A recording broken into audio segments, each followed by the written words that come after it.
Greetings, friends, and welcome to another episode of The Mistake Zone, your weekly dose of our lives and the mistakes within them. My name is Jaren Wade.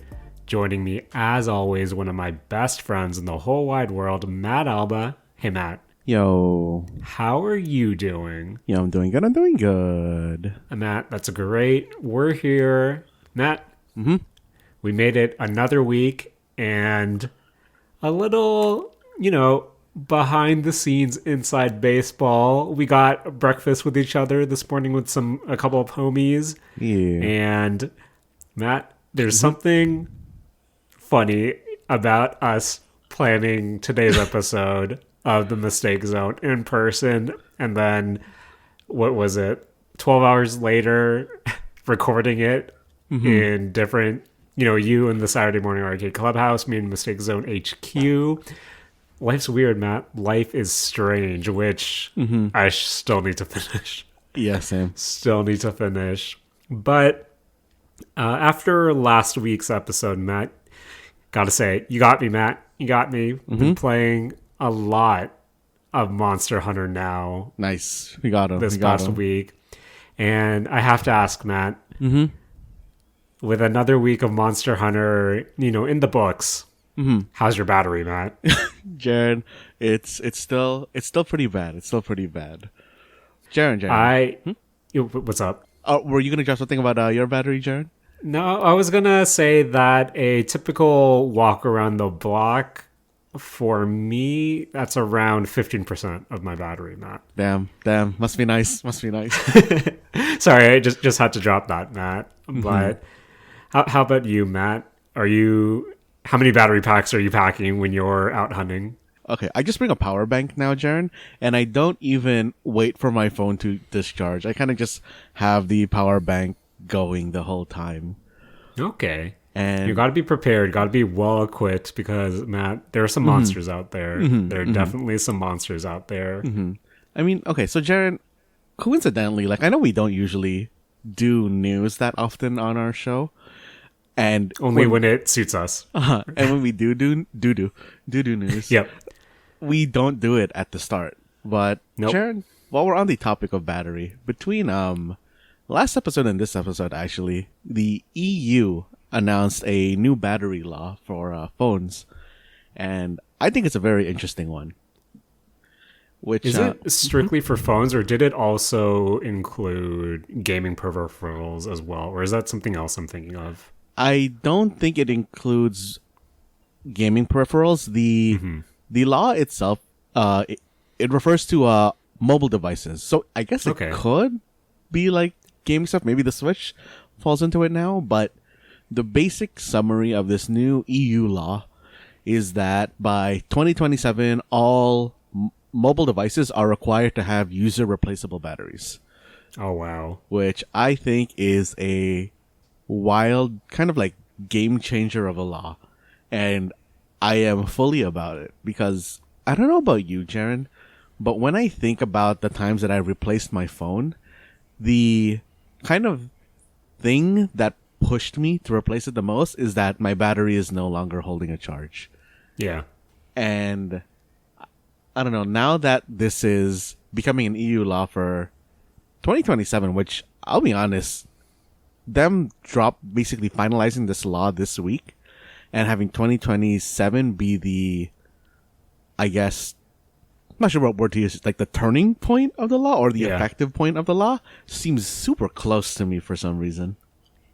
Now, I know this is something that we might have to kind of dig deeper into it, where so that's essentially, give or take, 3-year turnaround time, and I'm curious if it's how that really will affect manufacturers, just because, of course, this would be a major change to those who, to phone manufacturers. And I would kind of need to read into it just to inform myself a bit more as well, since I wonder if this is a thing of, okay, all new phones starting from this period to be sold in EU have to have the replaceable battery, or if it's just kind of a rollout thing where you need to begin production at least by this time.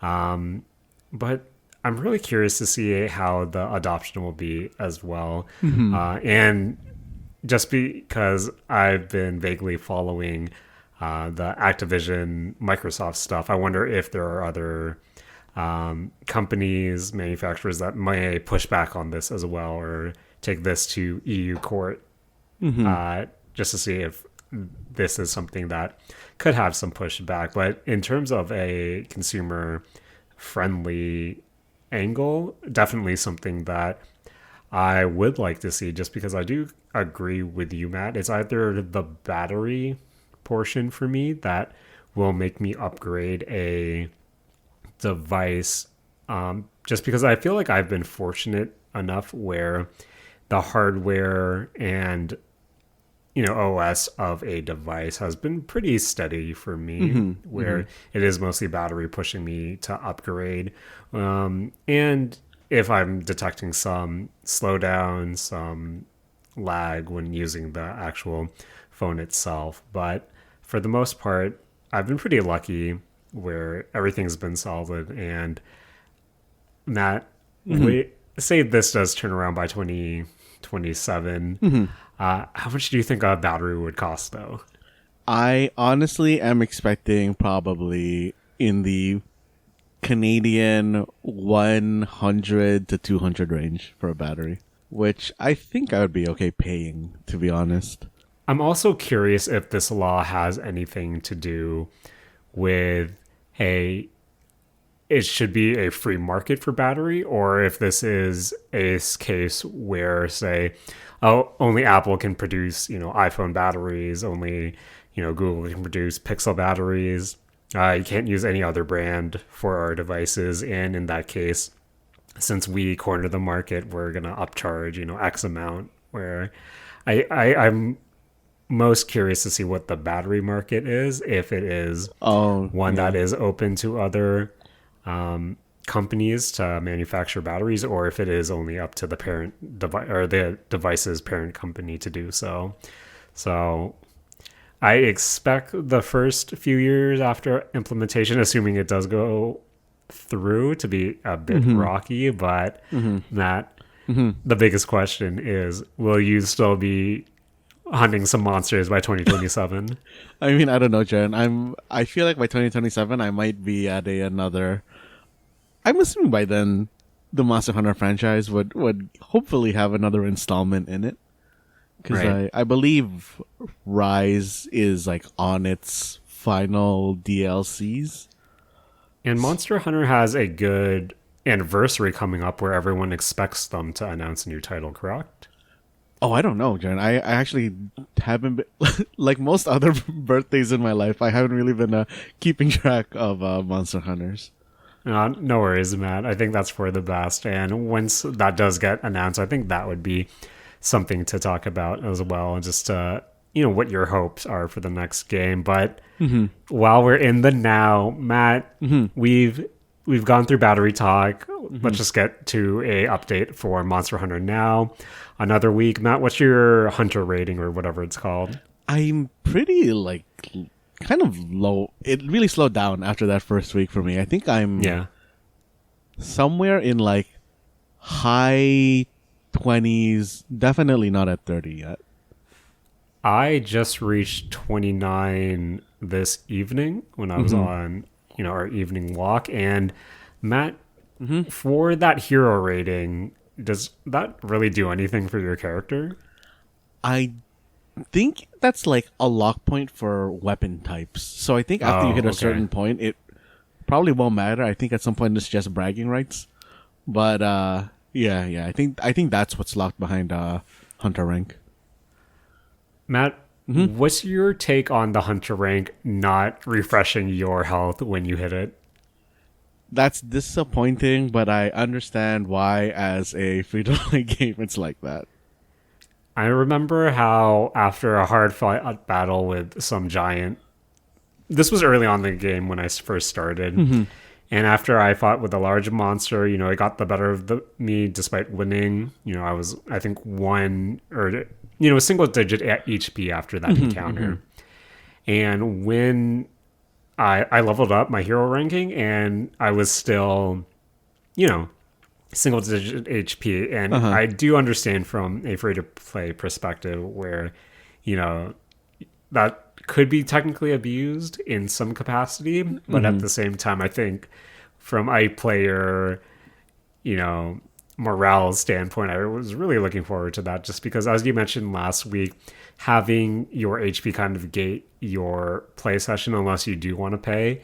I did have found myself in times thinking, oh, I should really use one of the free potions they gave me just so I could kill this monster that I kind of need before I pack it up for this session. But Matt, 1 week with another week with Monster Hunter now. My first full week, of course, and I am pretty much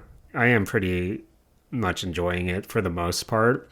There are a few things that are, could be better, could be definitely a lot worse, but some of the pros I'm finding with the game, as you kind of said last week as well, Matt, I really do like the combat animations in this game. I think at first when I started playing, I did think this was a glorified, Pokemon raid, Pokemon gym battle, the sort of I'm dodging attacks, I'm just tapping the screen, I'm pressing my special button when needed. But I think the usage of the combos, including, your long attacks, in addition to perfect dodges, really make the game a lot more, I think from a visual standpoint, at least, exhilarating to witness.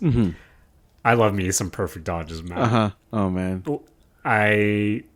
For the most part, I don't do them like intentionally, but when it does happen, feels so good, Matt. So good. Feels real good. But as someone who pretty much floated until Hunter rank 29 using purely Sword and Shield, Matt, with another week under your belt, how are you finding the weapon variety right now? And do you have a new favorite or any just go-to at the moment? I have been using a lot of a hammer and Sword and Shield lately. Okay. Because they're both... Sword and Shield is a lot more, mobile than I think any other weapon in the game. Yeah. And hammer is just kind of fun. Like, I kind of like how its hold attack moves you towards a monster instead of like how long swords hold attack roots you in place. Right. And I don't know, it's still a kind of fast playstyle. It's of course not going to be as hard hitting as a great sword, but it's still like, it has that oomph to it. And the way that I'm doing my kind of like weapon upgrades is that I just have each weapon as a different element, and I'm just trying to play the weakness game on monsters using the appropriate element and its weapon. That's a pretty good idea, Matt. I think for me right now, I'm only mostly focusing on leveling up the lightning and the water sword and shield, just because I feel like at where I'm currently at with Monster Hunter now, I think those two elementals would cover pretty much every large monster that I'm looking at right now. And it's it's a Monster Hunter game, Matt, where your bonus rewards or your bonus drops from each monster will depend on what area of the monster are you able to break. I'm at that point where I'm fighting 4-star monsters as well. And it's not to say that this is the Dark Soul of Monster Hunter mobile games, Matt. But at this point, with the fact that 4-star monsters are essentially one-shotting me, I just stopped upgrading armor in general. I do that one helmet just because, as you recommended to me, it has a good lock-on skill that is pretty useful and handy, and when I remember to actually use it. But yeah, Matt, I think it's a really impressive mobile game that does fill a interesting niche that Pokemon Go really did for me, because I never, despite me playing a lot of mobile games, I never play them on the go. Like my experience with mobile games is usually okay, some down period when I'm at home, before bed, when I wake up, just in that rotation. But with Monster Hunter now and Pokemon Go before, that was okay, I'm walking the dog, something to do. Or the other day, our friend was driving us downtown to go out to dinner.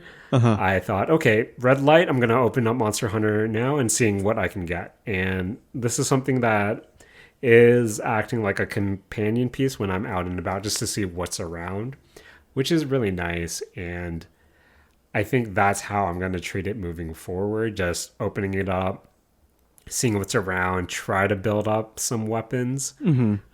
Just because other than that, there's not necessarily a lot to the game at this point. Yeah. No real events, I don't think there are any big raids for the most part. You're kind of just doing the story, and even though I'm just clicking through all the text to speech bubbles, it's pretty much the same task, and like any other Monster Hunter game, just trying to build up your armor collection, build up your weapon collection, so you can take on higher difficulty monsters. But yeah, Matt, really enjoying it for what it is, just a companion game for me. And before we move on, Matt, what is your current Monster Hunter Now project? Jaren, mine is trying to figure out all the non-standard moves in Monster Hunter. Because I think one thing that Monster Hunter Now is missing that the other games had, and maybe it is because it's still kind of like in a beta early access state, is that it doesn't have a weapon manual. Right. And I don't know, to not have a weapon manual seems wild to me, just because of, I don't know, the stuff that you're able to do with a weapon.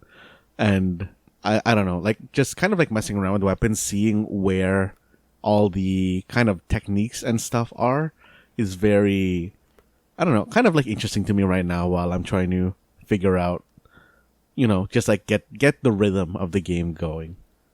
Do you have any examples of the more in-depth mechanics that this game has? Just because, Matt, I'll be honest, whenever I engage with a monster, it's tap, tap, tap. Oh, they're flashing red. I'm just going to dodge a bunch and hope for the best. Okay, yeah. For example, for Sword and Shield, there is the kind of like the diving kind of I don't know what it's actually called. It's like you do a double slash into the monster, you bounce off them, you go into the air, and you kind of smash downwards with your sword or your shield. Isn't that the special move? Or yeah, it is a special, but you're also able to do it like outside of your special.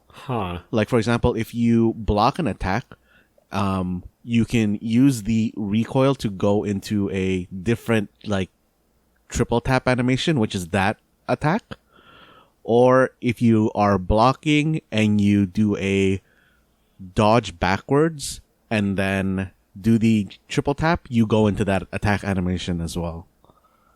Wow. Yeah. Or that's yeah, I kind of do wish there was more of a tutorial aspect to the game. Yeah. Just because that is literally the first time I've heard about it. And like, for example, going into doing a perfect dodge with the greatsword gives you a stronger charge attack. Like it has more levels and it's a different kind of swing order. And perfect dodging when you're using the bowgun automatically reloads your gun during the dodge, which is like super, super useful. Yeah. And I don't know, just not having those things written somewhere for people to, be able to like read, it seems wild to me. Yeah, I think even just going through like the menus, Matt, it does seem a bit bare boned, and I understand this game is new. It's not fully released yet too, just out in the smaller mobile game markets, but just going through the menus seems really bare boned. The actual story presentation, I think, isn't the greatest. Yeah. Likewise, it's comparable to what you do see in Pokemon Go, but at the same time, for Monster Hunter, it feels like a bit cheap to me, I guess, Matt, just because it is this weird text bubble with this pseudo comic style. I guess that's the best way to describe it. With at least with Pokemon Go, you do have, your gym leader. I mean, not your whoever the what is it? The your team leader, I guess, or like the professor, and at least their 3D models. They're here. It's just kind of a bunch of JPEGs. Yeah. But other than that, it's a solid foundation that I'm curious to see where it does go from here. Now that I've put in some time with it, but yeah, Matt, it's a good companion game. But I do admit it is scratching that Monster Hunter itch, and I guess it's doing its job because I'm thinking, okay, maybe I should finally give Rise a try at this point. I mean, Jaren, it's on Game Pass. You might as well. Might as well, Matt. I do like me a good grappling hook. Matt, will they add a grappling hook to Monster Hunter now? I think that's too much, Jaren. Phones would melt at that point. Batteries would explode. Okay, but yeah, I think that's Monster Hunter now for me. I'll probably keep playing it until I realize that the items I need aren't necessarily dropping. But yeah, sounds all right. Until then, it does look cool. I do love with my sword and shield, just that dash forward is a slide animation and just going into attack feels good. I realized that if you break a tail of a monster, then they just lose the tail, which I thought was pretty nice too. Oh, yeah, yep. And it is what you expect. I feel like this is a good light Monster Hunter experience that I'm still not sure if it will catch on like Pokemon Go did, but I don't think it will, to be honest. I think it will have like a nice following. Where I was actually thinking about it, Matt.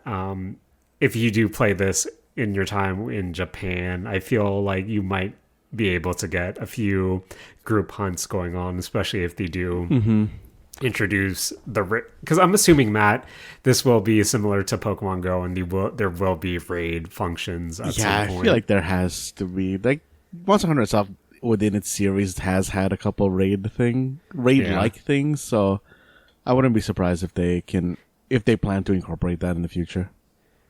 Even if, because I'm assuming anything raid will be the same thing as what a raid is in Pokemon, where everyone just queues up into the same fight. I doubt you'll see anyone else on your screen, but you're just chipping away at a global health pool at that point, which I kind of see it.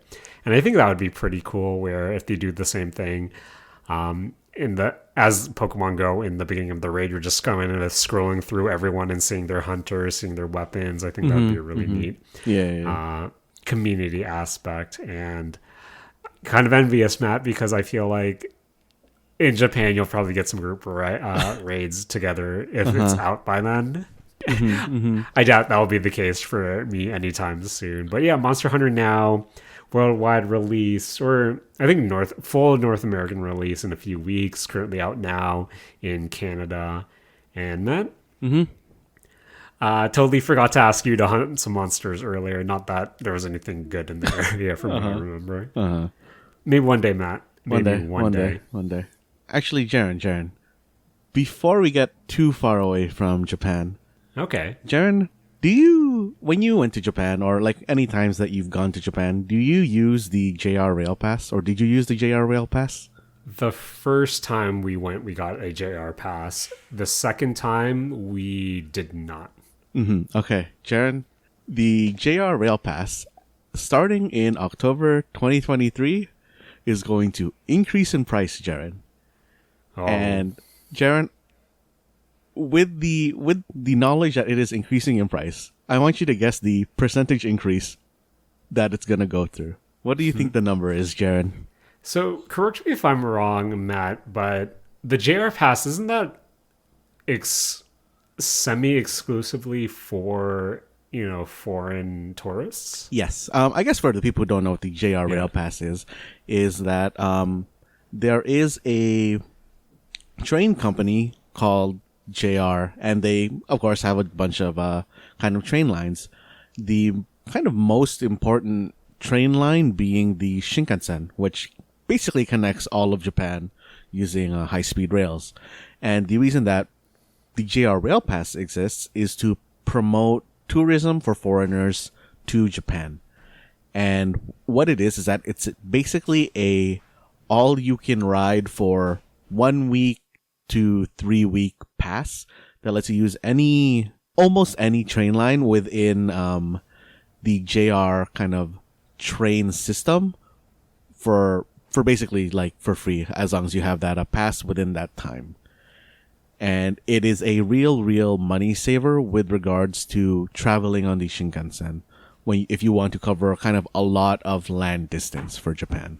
And Matt, I'm trying to meta guess right now just because I feel like if it was anything, on the lower end, I think we wouldn't be talking about this, Matt. I'm going to say 75% increase. Ooh, Jaren, you are so close, Jaren. Oh, no. Jaren, that makes me feel bad, Matt. It is a 70% increase in price.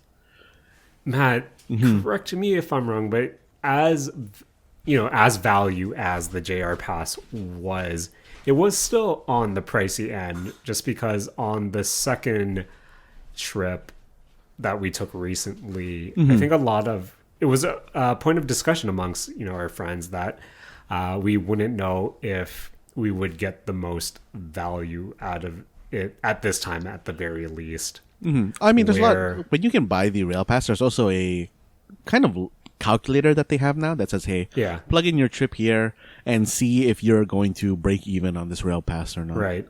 Which is I thought very useful. That's really good, but Matt, $70 that sounds pretty steep. Ooh, Jared, not $70. Remember, 70%. Sorry, 70%. Which now, what does that put it at right now? Or when it goes into effect in October? Okay, Jaren, I have a chart in front of me that's kind of listing the current price and the new price. Okay. And Jaren, there are kind of 3 tiers, like I said before. There's a 7-day pass, a 14-day pass, and a 21-day pass. The 7-day pass is going from, in Canadian dollars, $276 to $466. The 14-day is going from $440 to $746. Yes. And the 21-day is going from $563 to $932. Man. And for something that's supposed to promote tourism, that's rough, man. That, unfortunately, because, man, I'm not gonna lie, of course, not in the immediate future, but I'm still thinking of another Japan trip in a few years, of course. I mean, when am I not? Let's be honest. But I think with that drastic of an increase, that kind of prices me out of actually considering it in the future, especially the near future. Yeah. You definitely have to really be traveling across to get all the value out of this now. So, Matt, as someone who is planning a trip to Japan in the fall, one, I'm not sure if you looked into this, but could you still buy it regular price, with before the increase, kind of now, and would you be covered for when you actually did end up going, or how kind of does that work? Up until I believe it's the 1st of October, you're able to buy it at the current price, right? And then after that, you say, could you? Since I can't remember what we did, but could you buy it pre October 1st, even if you were, say, traveling in November? Sort of, yeah. Because one of the ways that you can also buy it is that normally for the Japan Rail Pass, you have to kind of order it on their website, and then you can pick it up once you get to the airport or any JR station. And then there is a kind of another method, which is the method that I usually use, which is that you buy a voucher from a retailer here, and then you present it to them at in Japan, and then you kind of just exchange it that way. Right. And if you're ordering it from the voucher kind of way. The voucher itself is valid for 3 months. So if you buy it right at the end of September, you can at the latest exchange it at the end of December. All right. I think that math out that maths out properly. But yeah, so basically by the time 2024 rolls around, the prices are set in stone for everybody. Yeah. Man, did they give a reason about the increase, or is it just post? I'm guessing just post pandemic, trying to recoup some losses there. It was kind of, from what I was reading, kind of like just a multitude of things. Like they said, it was like, because I believe like they've held this kind of value point since the 80s. Oh, okay, so just kind of moving up with inflation, unfortunately. Yeah, catching up with the times, and a kind of one that stood out to me, like a kind of notable explanation for it, was that this was originally meant to promote tourism to Japan, and it isn't, in terms of like getting tourism to come here, it isn't really a thing anymore, right? Like people are going to Japan because it's Japan, and they don't need the rail pass as a really an incentive anymore. It's mostly, I think it has become a added bonus just because, as you said, it's no longer the incentive when we fully just didn't really go through with it in our last trip. But man, Matt, 70%. Yep. That's brutal when you kind of say it out loud. But I guess with the context, I can sort of understand, but it hurts, Matt, just because, again, that kind of prices me out of it. But final say, Matt, since you're the one with the trip coming up, are you considering a JR pass pre-increase, or is that something you still need to talk to the rest of the gang about? I am definitely considering a pre-increase. See, Jared, my issue is that I'm going to be there for like 30 days. And okay. So I need to figure out what the initial plan is to see if we're, like, for example, just kicking it in Tokyo for a while. And then I can activate it on like the second week, so that it's good for the like last 3 weeks that I'm there. So I need to figure out what my plan is. Okay. Damn, Matt, whole 30 days. That's going to be a beefy episode when you get back, Matt. A beefy isekai recap. It's going to be, Jared, we're going to have to pre-record a lot of episodes before then. Okay, I got some ideas, Matt. I got some ideas. But until then, Matt, got to pour one out for that JR pass. That sweet, sweet JR pass price. So, Matt, speaking about pouring one out, Matt, got to pour one out for my boy, Wallet Coon. Damn. Because Matt, he took some heavy blows this week. Oh, ooh. Jen, what's hitting him? So, if we were to rewind to a year ago or so, Matt. Okay. Remember when we did our anticipated games for the remainder of 2023? Vaguely. And one of those games was from Team Reptile, the developers of Lethal League. The spiritual successor, in their eyes, to the Jet Set Radio franchise in Bomb Rush Cyberfunk. And for a minute now, it was a game that I was highly anticipating, just because, if I had to be honest, I think if I were to do my top 10 games all time, for now, Jet Set Radio Future is definitely top 3 for me. I think everything about that game, from just the visuals to the soundtrack, and the overall aesthetics and the solid gameplay, in my eyes, makes for a near perfect game, Matt. Near perfect. And since the release of Jet Set Radio Future, I've been kind of chasing that nostalgia high of trying to find a game that gives the same vibe as, Jet Set Radio Future. I know we had Hover, Revolt of the Gamers a few years ago that, while heavily inspired, wasn't able to achieve what they were chasing after. But with Bomb Rush Cyberfunk, I feel like we're pretty close to that golden experience that I've been chasing, but not necessarily all the way there, but close, Matt. Pretty close. And for a game that I've been looking forward to for so long, when it did launch last Thursday, I opened up Steam at 10 a.m. I believe it was 10 or 11 a.m. when it was supposed to go live. And I was actually surprised at the price point, Matt. Here in Canada, it is $51.99, $39.99 US, which honestly, Matt, I was kind of expecting it to be $39.99 Canadian. So to see it, it was the price point that I was kind of expecting it at, but just seeing it with our Canadian moon money kind of hurt, Matt. Jaren, why is our moon money so bad? It really is, Matt. But I was able to find a sale price online, which kind of put it in line with what I was kind of hoping to pay, at least after taxes. So, Bomb Rush Cyberfunk out now for Steam and the Nintendo Switch.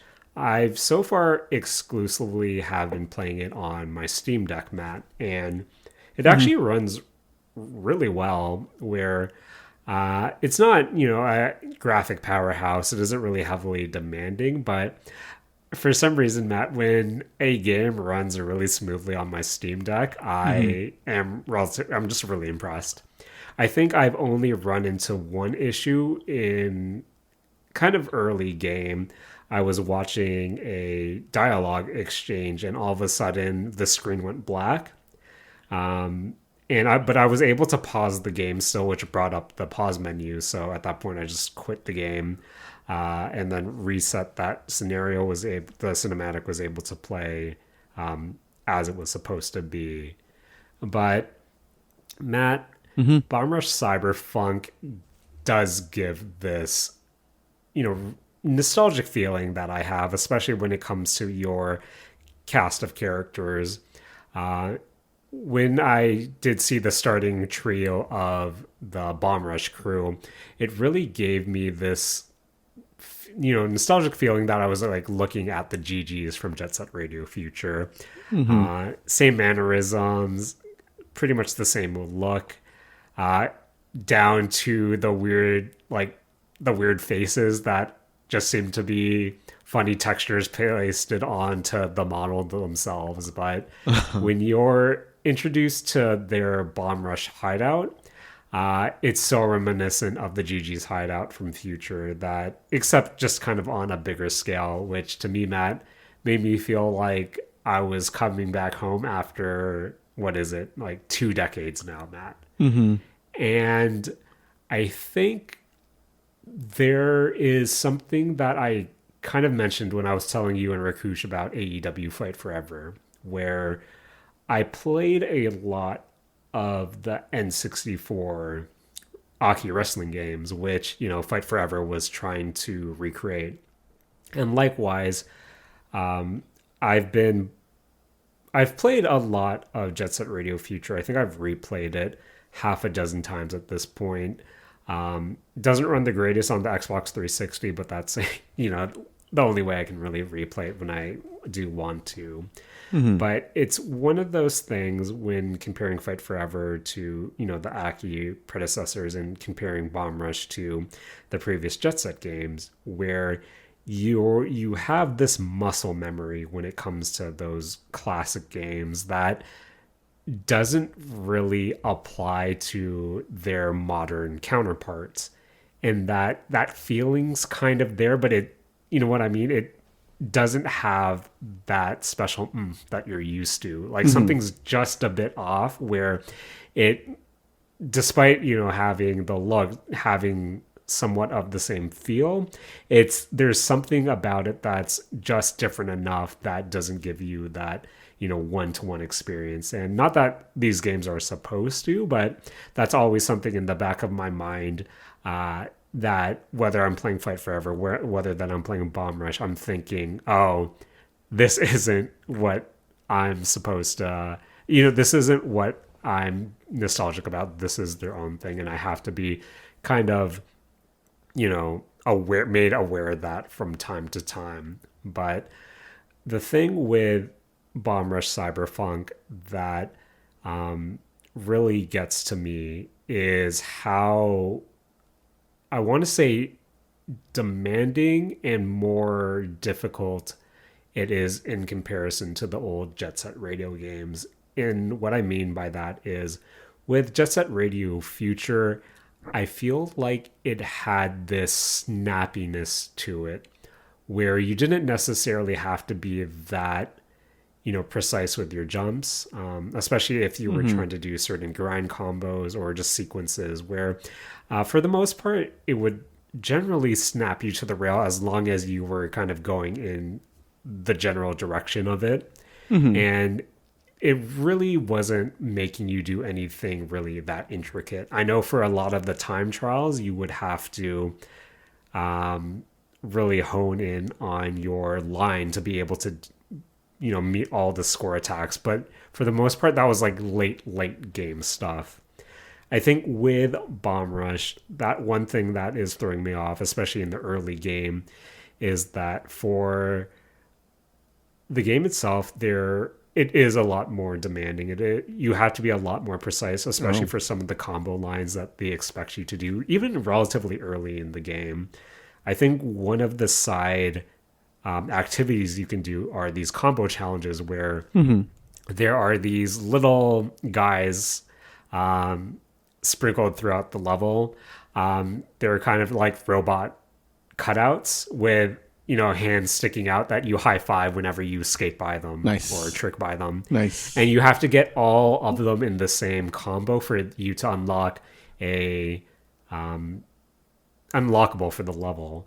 And Matt, this combo challenge in like the second area you're put into of the first world, I guess, was notably difficult, where if you didn't time your jump right, your combo would break. And for that just to be like the second challenge they give you right off the bat for these extra collectibles, I was actually kind of floored. It didn't help I was playing like at 2 a.m. too, but even when I was more awake, I thought, okay, it's one of those things where you have to time your jumps properly. Not only time your jumps, but you have to time your boost usage and you have to time your air dash.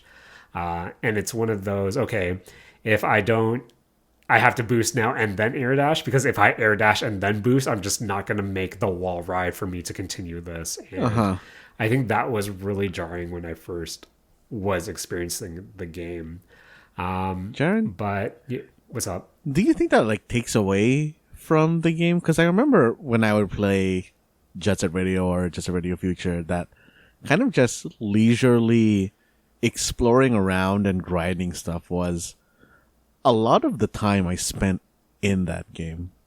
And now that you're making it sound like it's hard to do it, I'm kind of a little bit less inclined to go into it. Honestly, I think it did throw me off, just because I do admit, Matt, I think a lot of my time with the game so far has been just kind of a lot of free roaming, a lot of trying the trick system out, just because it's a bit more in-depth than the Jet Set Radio games. Not necessarily your Tony Hawk level, but there are, a wider variety of tricks and kind of mechanics for you to kind of try out. And I think the thing to remember with Jet Set Radio Future at the very least was, for a lot of your high score challenges that you had to do, for the most part, that really boiled down to, okay, I need to find the golden grind rail that gave me like a 10 times the multiplier if I grinded this specific rail, just because the Jet Set Radio feature, and even Jet Set Radio, didn't necessarily have like that big of a trick system to it. But with with Bomb Rush Cyberfunk, you do have 3 trick buttons that each do something different when you're flat on the ground, when you're grinding, and then when you're in the air. Plus, you can lean into your grinds if they do certain corners. If you lean in, that will give you another multiplier. So there's no, from what I saw, golden rail kind of like the future, but it is a deeper trick system that really made me feel like, okay, I do see myself going around, well, what's the most optimal line that I can do in this level? But I think one of the peculiar parts about like the early levels that I played is that in a lot of the areas, it seems like there's only one real trick line that you're supposed to do, which even though you do have like a manual and other ways to kind of link your tricks together, say with the boost, say with the air dash. For the most part, early design wise, there seems to be one optimal path for that you kind of want you to do, and that's kind of amplified by like the things you have to high five. So I think another thing that kind of throws me off, especially kind of early game, is how not alive the world feels like. It's littered with NPCs, but they're kind of just static. No one's really like moving around. And again, I can't tell if this is like nostalgia glasses I have for Jet Set Radio Future, but when I think back at that game, I think about, moving cars, moving NPCs, and everyone just shuffling around, where so far I haven't really seen any cars moving around. I've actually just seen kind of some weird design choices for the levels. That kind of make it seem more dead. Like one of the early levels is when the rival crews kind of just put a bunch of stone walls with basketball nets around so no cars can pass through, and that kind of makes the game not feel that alive to me. And I know part of that first area, when you get to the second portion of that stage, it's just a big kind of open area, but there's not much. There's a lot of empty space, which also kind of bummed me out too. And that's unfortunate. That's something that I was hoping for more of, just kind of the stages to feel like a lot more lively to me. But other than that, Matt, again, the gameplay is really solid when it does come to movement, momentum, and the trick system. The environment combo puzzles are early on just something to kind of get used to, and it's again one of those things where when I'm failing at doing the combo challenges, I'm thinking, if I only had enough boost, or if I had more boost, it puts that mental thing in my head of, oh, do I need some sort of like upgrade? And full disclosure, I don't know if you get upgrades to give you a further air dash or more boost, but you kind of just miss certain jumps where it gets to you mentally. Am I just not timing my jumps properly, or do I need to unlock something to help me get over this final push? But other than that, one of the biggest things about Jet Grand Radio and now Bomb Rush is, the graffiti. And I think looking back, Jet Set Radio, the original game, wasn't necessarily a fan of the graffiti aspect. With Jet Set Radio Future, they fully replaced that with just you kind of mashing the graffiti button every time you saw like a tag spot. I think Bomb Rush Cyberfunk is more reminiscent of what we saw in the original Jet Grind Radio, but I feel like it's a lot more snappier, where when you do have to do graffiti, it brings up, essentially think of like a star pattern. So you have like 5 or 6 points, and then you have to use your left stick to connect points to one another and to do your graffiti. So it's one of those things where you kind of have to memorize the layout of, oh, this is my small tag, this is my medium tag, my extra large tag, and so on. And this is kind of the direction combo that I need to do, where I feel like when you're used to the directional inputs, it will feel a lot better. But for me right now, it's, okay, I have to press up. Now I got to go to like 4 o'clock. Now I got to go to like 9 o'clock. But I do like how even if you do graffiti in the middle of the combo, it does feel like it's part of it, where in Jet Grand Radio, it kind of puts you at a full stop. So I really do like the graffiti system here.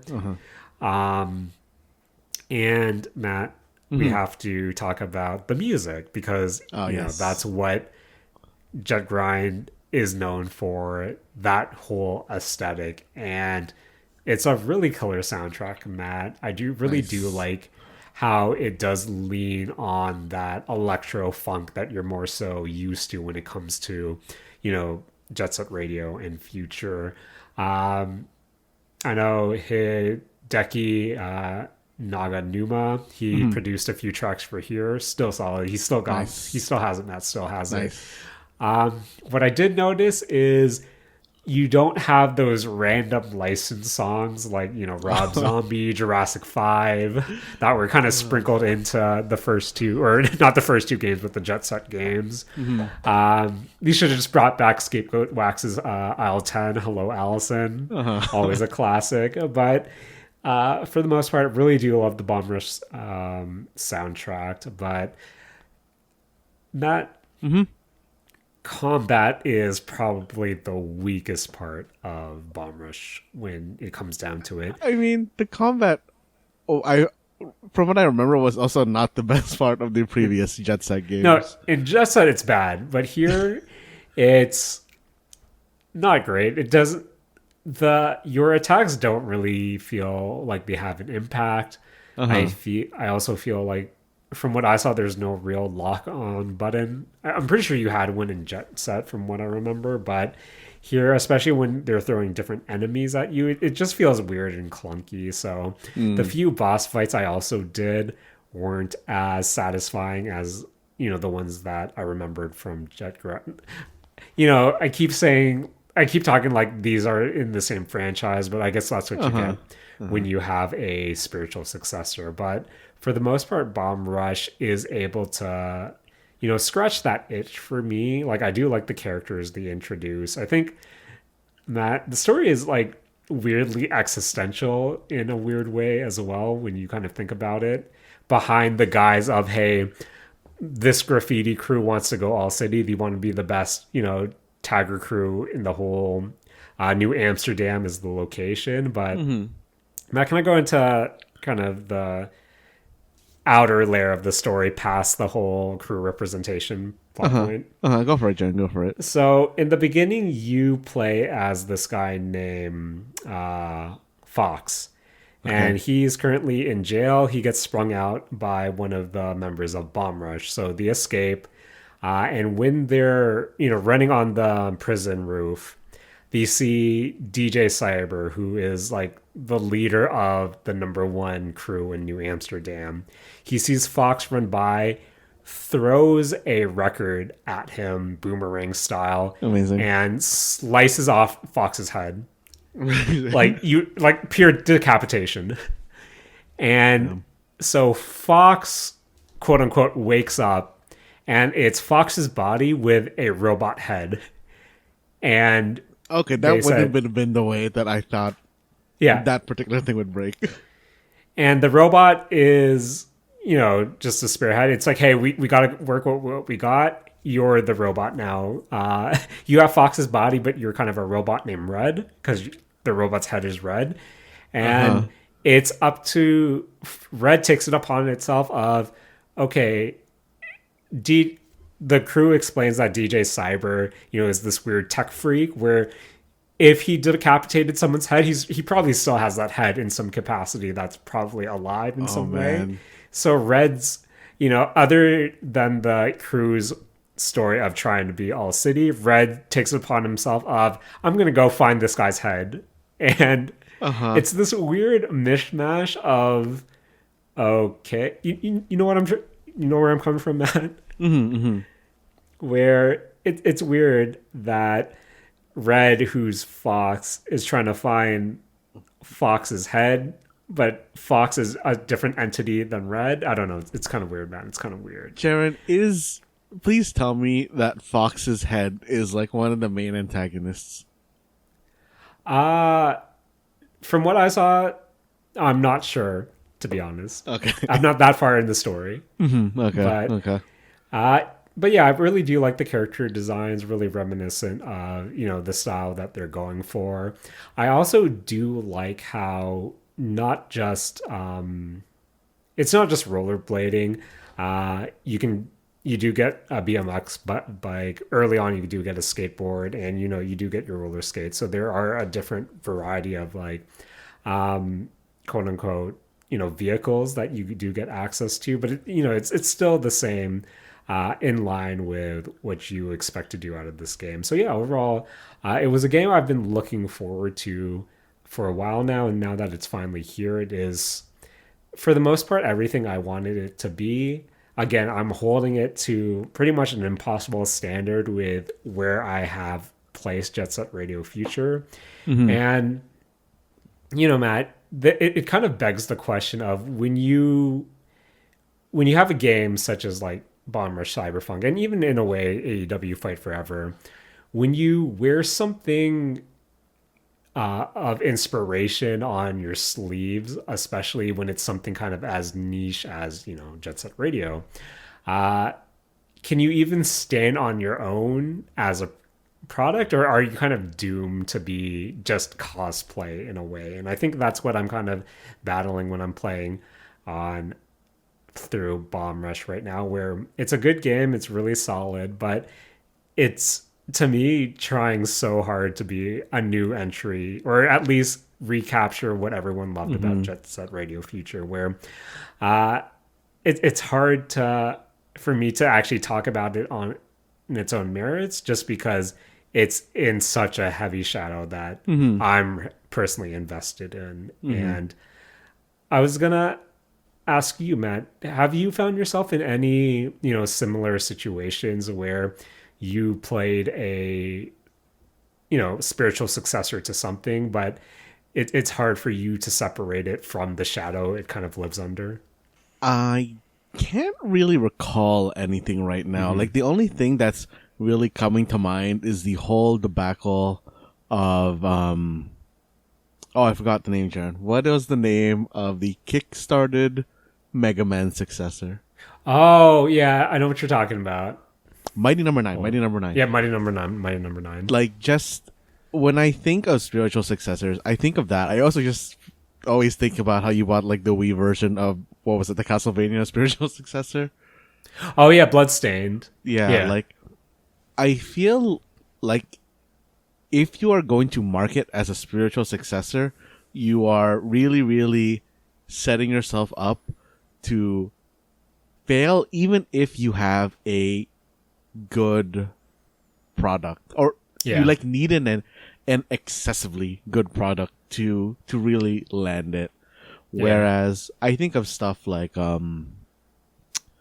Gunvolt, which was not a spiritual successor to Mega Man, but they say like, oh, it was obviously inspired by Mega Man. Yeah. And I think having the tag of inspired by is a lot better than having the tag of spiritual successor, because there's less of a expectation of you. But I don't know. I feel like that's a whole nother thing we can get into. One of these days, Matt,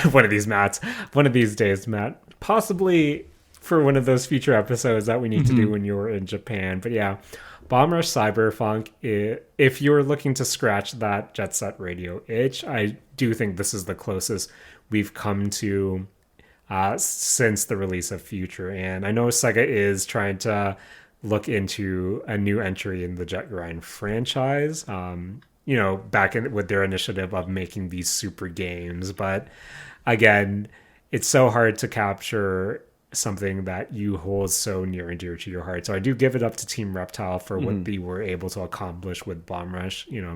It is kind of rough around some of its edges, but it does nail the style, it nails the soundtrack, and it does nail that. It does feel good to move around in this world. Might need to be some precise to get some challenges done, but for the most part, it is a good vibe all around, and I do recommend when it does hit that price point that you are comfortable with. But for now, Matt, do like me some Bomb Rush. Am liking the characters that they are introducing, but again, this is coming from someone who adored Jet Set Radio Future and really did like Jet Grind Radio. So Bomb Rush Cyberfunk do recommend checking it out, especially if you were a fan of the Jet Grind games. But that makes me realize how some of these demanding platformer instances makes me remember not the biggest fan of platformers, but am a fan of cell shaded graffiti games. So Matt, in addition to Bomb Rush this week, we saw two substantial updates to games that we're both familiar with. Okay. And Matt, they're actually relatively close in terms of what they are. And I'm talking about the new update to Vampire Survivors and the 0.6 update to Holocure. And with the Vampire Survivors, this adds not only I believe it's on a new engine itself, to make kind of future updates, easier on the dev team, but they also introduced the multiplayer aspect of the game. It's couch only. It's local only. Okay. And I was looking into it a bit just because it's hard to do multiplayer Vampire Survivors when you're the only one in the household that plays Vampire Survivors. But wait, is it, Jaren? I feel like when I think of Vampire Survivors, you're really only moving around. So would it actually be hard to play multiplayer by yourself? I stand corrected, Matt. As someone who tries to game systems to make me AFK against myself in certain PvP games, you could probably do this. Actually, Matt, now that you put it in my head for next week, I will definitely play multiplayer Vampire Survivors by myself. Nice. But from when I did look into it, I do appreciate how in the multiplayer of Vampire Survivors, it's tweaked a bit to kind of compensate or, make up for the fact that you have multiple people playing with you. And this includes the number of weapons and equipment is kind of limited depending on the number of players in your party. I believe it is up to 4 players. That's wild. I could be wrong with that. And things like items can now have global or local effects, affecting your entire group or kind of just you. And I think the biggest thing that surprised me, Matt, about multiplayer is that players level up in turn. So if we were both playing I see. And then we hit level up, I would get the first crack at it. And then when we leveled up next, you would get the next crack and so on and so forth. So I think there were a lot of, design choices that went into the multiplayer that kind of made it make sense just because for the most part, Matt, when they announced that Vampire Survivors was getting multiplayer, I thought it was just going to be kind of a clown fiesta. But I think they're pretty smart in what they did. And I do want to kind of get my hands on it now that I totally remember I could probably just play it by myself. And it would give me a reason to go back to Vampire Survivors. But, Matt, that'll be pretty hard because for the last few weeks, I've been deep into Holocure, Save the Fans. And the 0.6 update is something that has been a long time coming for me personally because I am a fan of, more so, I'm a fan of Hololive, of course, but I think in terms of my talent preference, I think a lot of my favorite talent does come from the Indonesia branch. And 0.6 brings forth all 9 current members of Hololive Indonesia, a new Hololive Indonesia inspired stage 4 and stage 3 hard, which is a tweaked version of stage 3 but now myth, Hololive myth influenced.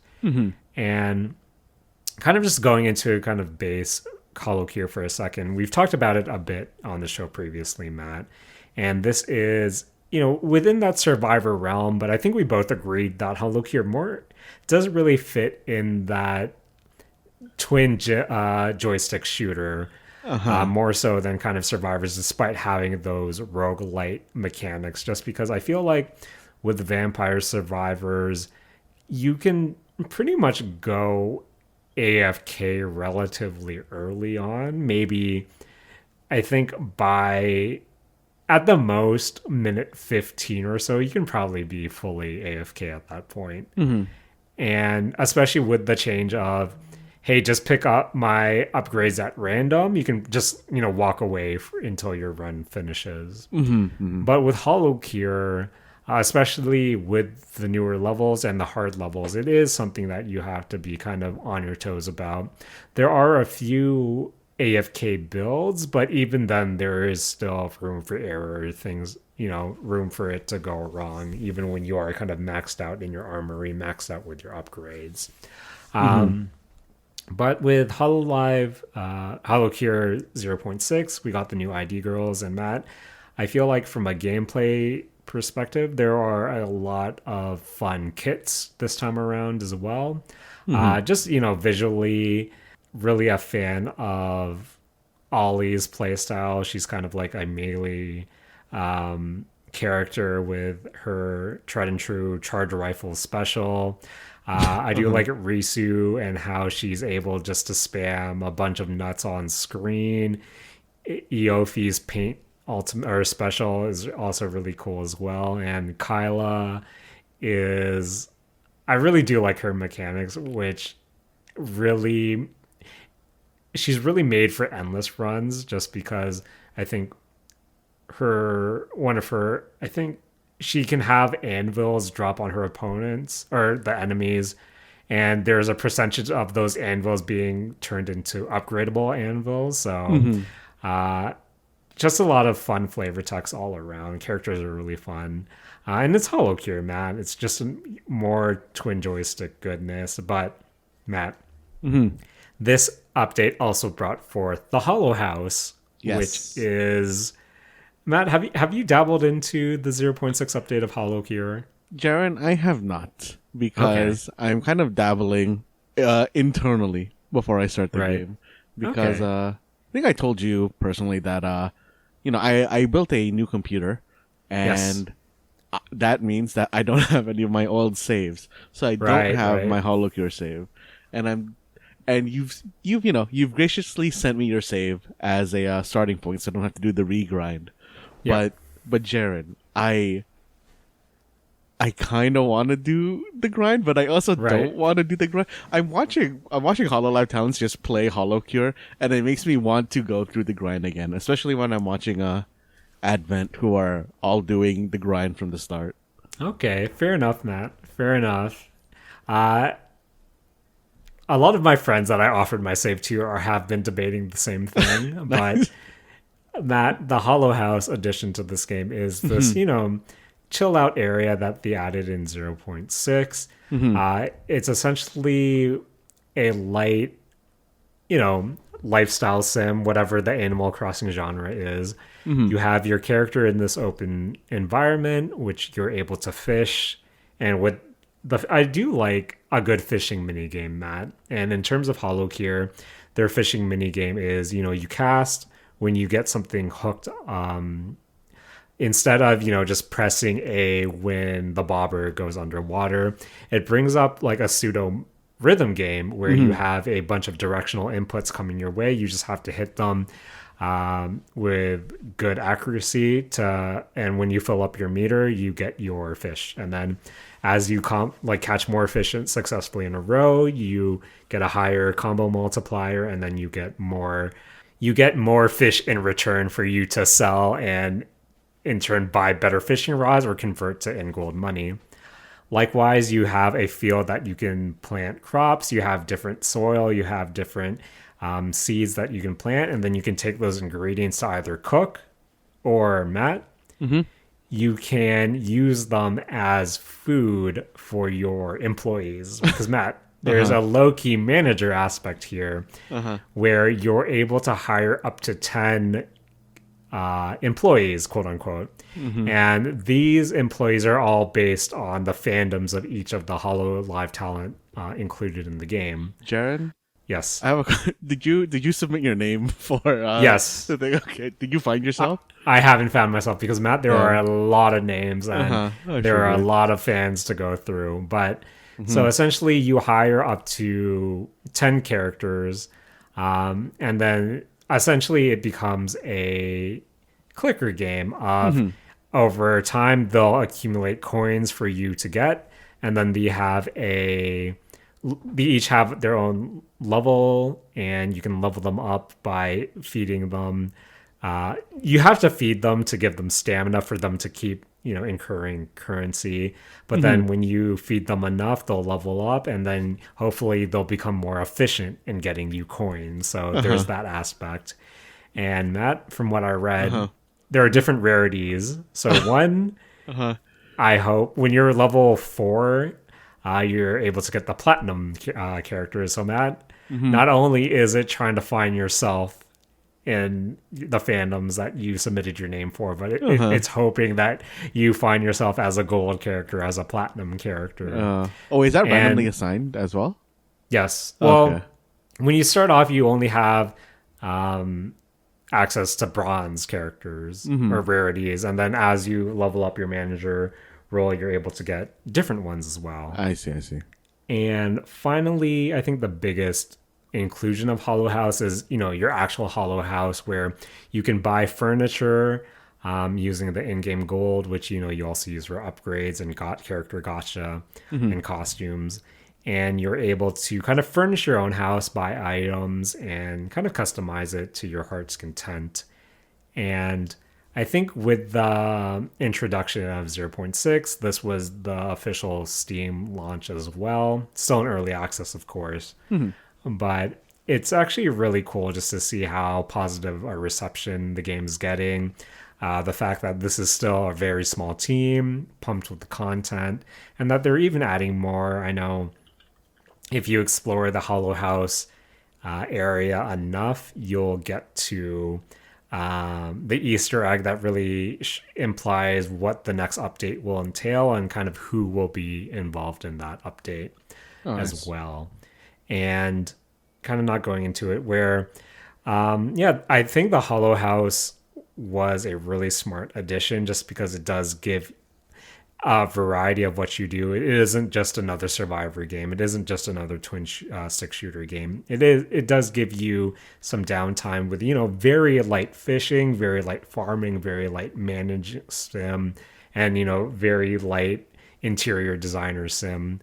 So I think it really does go on to craft its own identity within the genre. And of course, just be a good fan game in general. Just all the little nods. I really like how the ID girls were designed, from their skills to their kits. And it really speaks to not only what the talents have portrayed themselves as, but, the memes, the little gags that the community has developed as well. It's just so to see all of that encompassed within 0.6 is just really cool to see, and I can't wait to see what else is going to be included in the future. I think my biggest wish list right now is, I think one of the, not necessarily criticisms, but one of the things people want to see is ASCII being redesigned, just because she does have,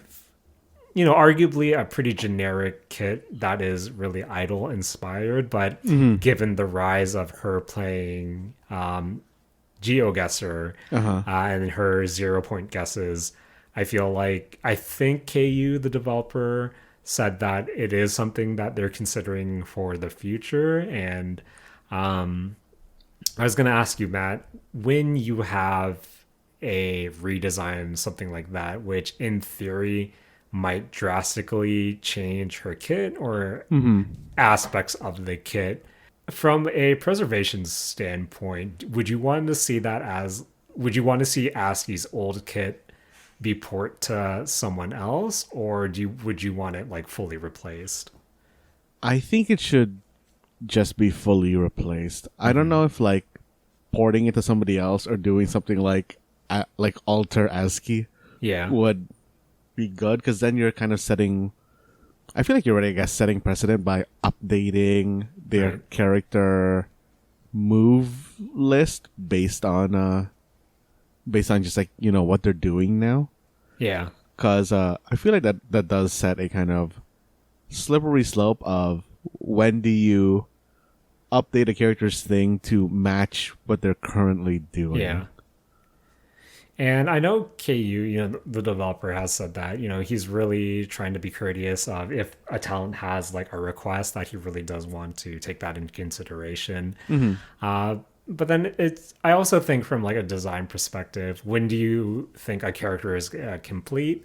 And when do you think, oh, that's like easy to change? Just because I was watching Subaru play like the latest update and she was like replaying the game, for the first time in a while, and she was wondering why her character throws baseballs, which I thought was like a good goof in itself. But yeah, it's one of those things of, oh, does that clip get passed around, and then the next time does Subaru just not throw baseballs anymore? You know what I mean? But yeah, I think from a design perspective, it is really interesting just to see how the team is incorporating, not only all these community memes, all these community references, but specific requests from the talent themselves, which again kind of puts it at a slippery slope to me.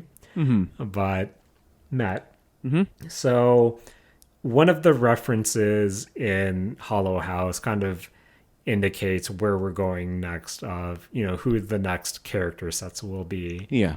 And so far in Holocure we have EN 1 and 2.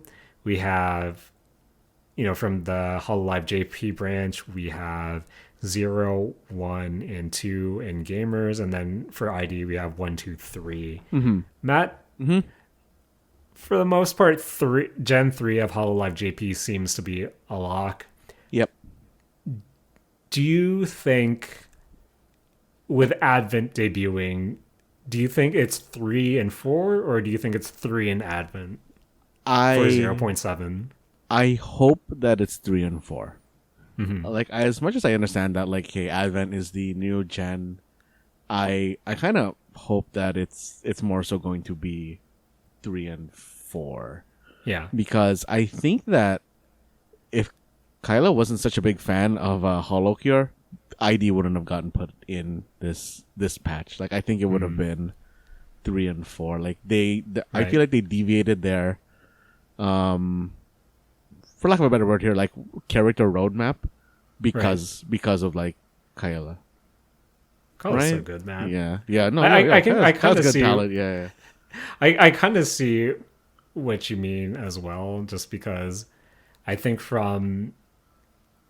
Again, we're not part of the dev teams, and this is all pure speculation from our part. Mm-hmm. But yeah, I think when ID 1, 2, and 3 were announced as one big update, I was kind of surprised, just because I think I was expecting them to do all of JP first, and then ID, and then I know KU said that Holo Stars would be considered as well, but that's like far off into the future as well.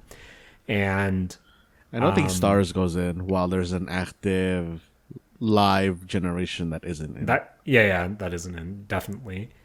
And I think with the debut of the latest Hololive EN branch with Advent, I still think that it would be, considering that 0.7, I don't know, I'm kind of expecting that in like another 6 months or so. I feel like they're still relatively new, where their personalities, their streamer identities kind of need to become a bit more established before you kind of really go in. Plus, you have the twins that, from a design perspective, how do you really deal with that? Yeah. The only reason I would want Advent before the rest of JP is to see how the twins work. Yeah. But other than that, I really hope that the JPs all come out before Advent. Right. Yeah, but I guess with it, when Holocure did like launch, we did have like the EA branch, the EN branches kind of present, where I could kind of see Advent slip here and there, possibly be grouped in with, I don't know, 5 and 6 or 5 in Holocs, but we'll see, Matt. Mm-hmm. We'll see. But yeah, Holocure, man, I'm still like floored that it's free. And, big ups to KU Mm-hmm. saying that, he doesn't want to be compensated in this, even though, you have a lot of fans going, me included, saying, just let us give you money. This is like a really high quality product. And even with like the light mechanic or, light fishing, light farming, the light life sim mechanics that were introduced, I feel like it just does enough to really make you feel good about the content present, and just to see it have such a positive reception amongst Hololive fans and even non-Hololive fans. It's really great to see, and I'm really looking forward to kind of the future of the game and how it continues to grow. And Matt, I have to ask this question. Once all the live girls are added, once all the Holostar boys are added, do you think Holocure sticks to Hololive talent, or do you see a scenario where after all the current Holo Pro talent is added, hey, we might see the friends of Hololive talent be included? Or do you think this is strictly, a Hololive production fan game? I think it has to stay strictly a Hololive production fan game. Because then you kind of venture into who do the devs like and want to put in. Right. And that very quickly becomes a messy kind of like thing. Especially this being not only like a free game, but like a non-official game where there's going to, just inherently because of what it is, have a lot of outsider opinions flying about it. Right. And yeah, for the most part, you are playing in Cover's court, and in many ways still can't, bite the hand that feeds you in this regard, in that they're feeding you permission to actually do this. Where I know, especially with, so say 0.7 comes around and we do see 3 and 4 be included. From a meta perspective, I'm really curious how they handle the graduated talents. And I know in terms of references right now, we have a lot of Coco items, and then we have like a few Rushia. Not a few, just like one referenced for her as well. But I'm really curious to see how that's handled. And don't want to be that guy, but I did see the occasional comment of, the reason the quote unquote fast tracked ID is just because they're still navigating how they'll handle Rushia, how they'll handle Coco. But again, unfounded speculation from a random comment I saw, but I'm glad that the ID girls were able to get in here. Once again, having a lot of fun with them, having a lot of fun playing around in the Hollow House area. And Matt, I just recommend jumping in, Matt, even if you went off my save file. There's still a lot of characters that I haven't Gachi Koid. But then, Jaren, my achievements won't be real, Jaren. That's true, Matt. Not gonna lie. I'm trying to find a complete save file with the touch some grass achievement, or the get some help achievement. Just so I know I have it and I don't have to kill myself over trying to get it. But Matt, saw Kylo was able to get it after 60 hours of grinding, so maybe I'll be able to do it one day, Matt. Maybe I'll be able to do it one day. Jaren, Kylo's built different. That's true, Matt. And as someone who is built inefficiently because I'm a sleepy boy, Matt, I think we have to call this beefy episode of the Mistake Zone. I want to thank replaceable batteries. I want to thank perfect dodges. I want to thank the GGs. I want to thank the Bomb Rush crew. And Matt, gotta thank Hololive. Hey. Gotta thank Hololive. Jaren, gotta thank you. Gotta thank you for hosting the show, Jaren. Damn. You thanked me before I could thank you, as always, for joining me this week and editing this episode. But Matt, as a old man now, my throat is dry, so please take it away. This has been The Mistake Zone, and we're all out of this spiritual successor, the Saturday Morning Arcade. Oh, man.